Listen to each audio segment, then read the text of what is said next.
Salam sejahtera di dalam kasih Tuhan kita Yesus Kristus. Hari ini kembali saya akan menyampaikan kebenaran firman Allah yang saya ambil satu tema, yaitu titik nadir. Bacaan di dalam 2 Korintus 13 ayat yang keempat. Begini bunyinya: karena sekalipun ia telah disalibkan oleh karena kelemahan, namun ia hidup karena kuasa Allah. Memang kami adalah lemah di dalam dia, tetapi kami akan hidup bersama-sama dengan dia untuk kamu karena kuasa Allah. Saudara-saudara, titik nadir sebagai suatu istilah yang menunjuk pada kelemahan atau kekurangan dalam diri kita yang disadari maupun tidak. Titik nadir ada pada setiap orang. Daud memiliki titik nadir. Demikian juga Abraham, Musa, Paulus, dan lain-lain. Semua manusia tidak lepas dari kelemahan atau kekurangan sebagai titik nadir yang melekat padanya. Saudara-saudara, Allah berkuasa memakai kelemahan kita untuk kemuliaannya. Mengapa ia sudi memakai orang yang lemah?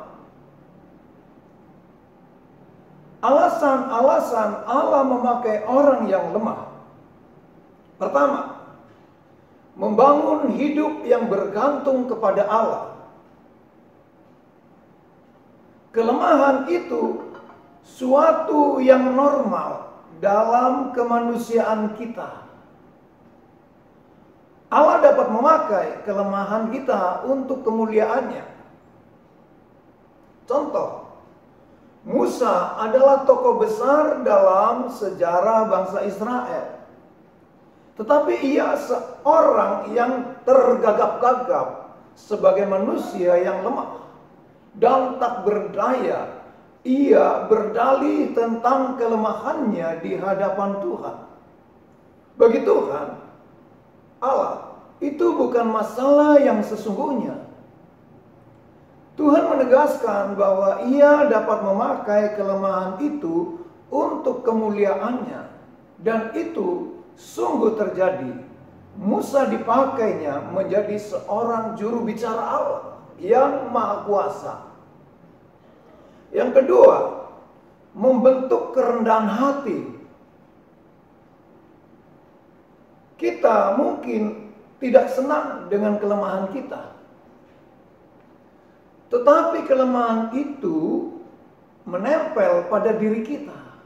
Ini dapat menjadi aset yang berharga. Perspektif yang benar ialah menerima dan menyerahkan kelemahan kita kepada Allah.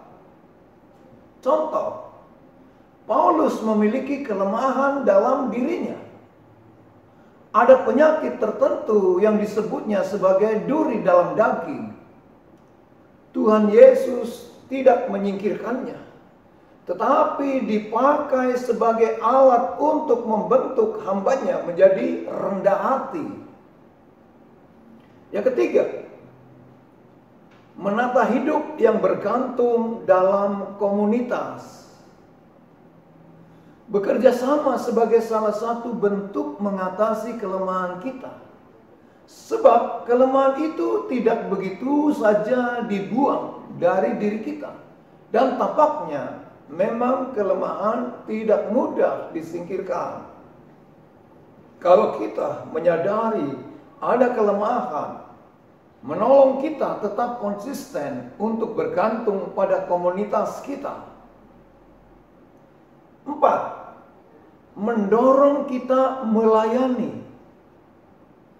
Gideon adalah seorang pahlawan Israel yang gagah perkasa, yang juga memiliki titik nadir, yakni rasa rendah diri atau kurang percaya diri.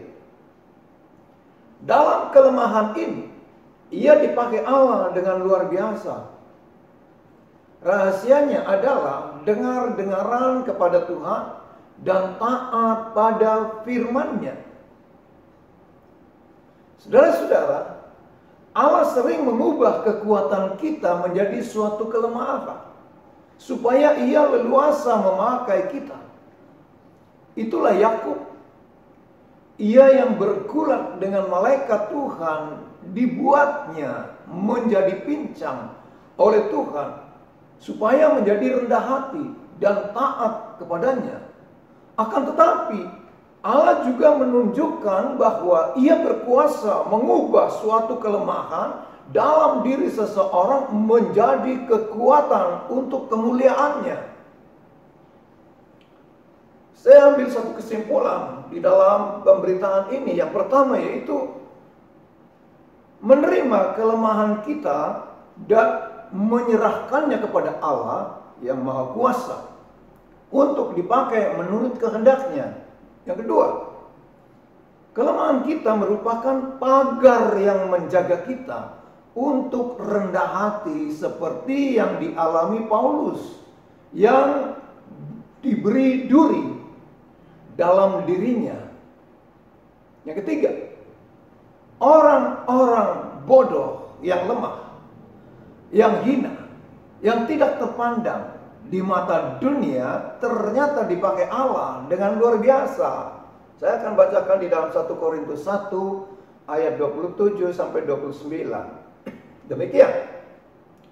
Tetapi apa yang bodoh bagi dunia dipilih Allah untuk memalukan orang-orang yang berhikmat, dan apa yang lemah bagi dunia dipilih Allah untuk memalukan apa yang kuat.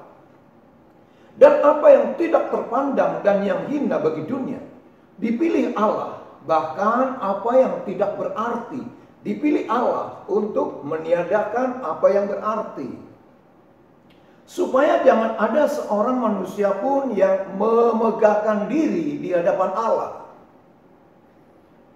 Nah, saudara-saudara, kita melihat yang berikutnya, kesimpulannya.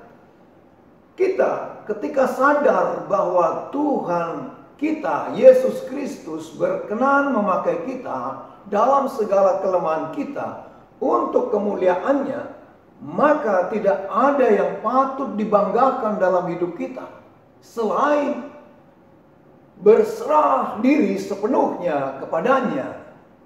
Amin. Puji Tuhan. Sebelum saya mengakhirinya, saya akan berdoa bagi saudara-saudara sekalian dimanapun berada, saudara-saudara pemirsa, agar di dalam iman kita yang tertuju kepadanya, kita menyadari akan kelemahan-kelemahan dalam hidup kita, namun Allah akan dan sanggup mengangkat dan memuliakan sebagaimana yang difirmankannya. Puji Tuhan, kita akan berdoa. Bapa di dalam sorga, di dalam nama Tuhan Yesus Kristus, kembali pada hari ini kami memberitakan firman Allah yang di dalamnya menyampaikan akan kondisi-kondisi tertentu, pada titik-titik tertentu ada kelemahan-kelemahan dalam kehidupan kami. Namun berdasarkan firman yang Engkau berikan pada kami, Engkau akan memakainya untuk kemuliaan Tuhan.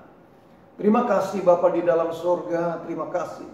Biarlah pada hari ini kami berdoa bagi saudara-saudara kami yang mendengarkan pemberitaan ini. Tuhan, Engkau memberkati mereka semua. Apapun yang menjadi usaha dan pekerjaannya, Tuhan berkati, supaya nama Tuhan dipermuliakan melalui kehidupannya. Apabila ada yang sedang sakit, Tuhan, bilur-bilur-Mu menyembuhkannya dalam nama Tuhan Yesus Kristus. Dan yang memiliki masalah belum terselesaikan, Tuhan membuka jalan keluar. Dan Tuhan memberikan kekuatan untuk dapat menanggungnya. Terima kasih Bapa di dalam surga, terima kasih. Biarlah firman Allah pada hari ini diberitakan di mana-mana. Dan Tuhan, Engkau saja yang mempunyai kehendak bagi kami semua. Terima kasih.